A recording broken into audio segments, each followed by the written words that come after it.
শুভ দুপুর প্রিয় বন্ধুরা। প্রতিদিন তো সকালবেলা স্নান করে পুজো দিয়ে খাওয়া দাওয়া করে দুপুরে রান্নাবান্নার কাজ শুরু করি। আজ আর পারিনি, আজ এখনো স্নান করিনি। কোমরে ব্যথার জন্য ডাক্তারও ব্যায়াম করতে বলেছে, 1 ঘন্টা ব্যায়াম করা হয়, অনেকটা সময় লেগে যায়, তাই দেরি হয়ে গেল। আর এতটা গরম আর এতটা রোদ্রের তাপ, বাংলায় তো বৃষ্টি হয়ে বর্ষা হয়ে গেল, আর এখানে গরমেতে একদম ঘেমে যেতে হয়। তাই ভাবলাম দুপুরের রান্নাবান্না সেরে তারপরে স্নানটা করব। দেখো তোমাদের দাদা ভাইয়ের কাণ্ডটা একটু দেখো, কত তাল নিয়ে আসছে। এত তাল কি করে খাই বলো তো, সবই কিন্তু কেনা তাল।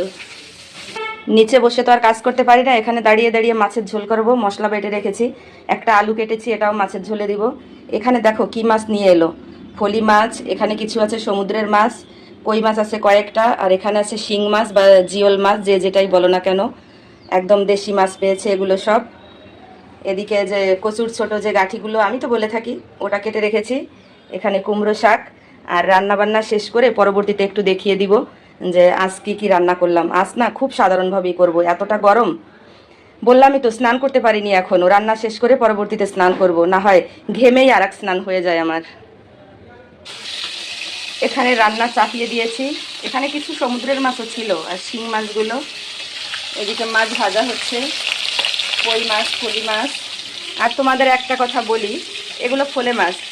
আমার এখানে যে মাছগুলো দেই, অনেকে দেখে বলে থাকো যে হাইব্রিড মাছ।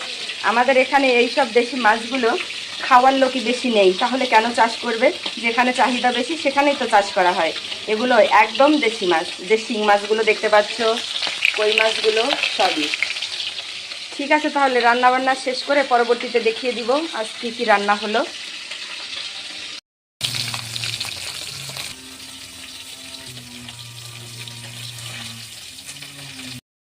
রান্নাটা তাড়াতাড়ি হওয়ার জন্য দুপাশে দু কড়াইতে দু রকমের সবজি বসিয়ে দিয়েছি। এখানে মাছের ঝোল হচ্ছে, এদিকে সবজি হবে। আমি এভাবেই করি, কারণ গরমের মধ্যে এত সময় দাঁড়িয়ে থাকতে, এক একটা করে রান্না করতে আমার একদম ভালো লাগে না।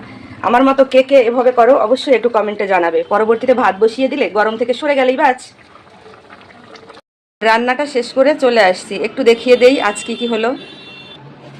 এখানে তো প্রতিদিনের মতো সাদা ভাত, আর এদিকে আছে সয়াবিন। এটা টিফিনের মতো শুধু খাওয়া যাবে, ওভাবেই করেছি, ছেলে খাবে এসে। আর এখানে করেছি মাছের ঝোল জিরে বাটা দিয়ে, যে দেশি মাছগুলো জিরে বাটা দিয়েই ভালো লাগে। কই মাছ, শিং মাছ, ফলি মাছ ছিল, ওগুলো দিয়ে ঝোল করেছি। এখানে সেই ছোট কচুর, ওগুলো তরকারি। আর এদিকে আছে কুমড়ো শাকের তরকারি। এখানে এটা হচ্ছে নিমপাতা গুঁড়ো। এটা আমার খুব ভালো লাগে, তেতো হলেও তেতোটা ভালো লাগে। এটা গুঁড়ো করে রেখে দিলে কোটো ভরে এভাবে 2 মাস রেখে খাওয়া যায়, এমন নয় আজই খাবো সবটা। আর কিছু ফল কাটা আছে, খাবার পরে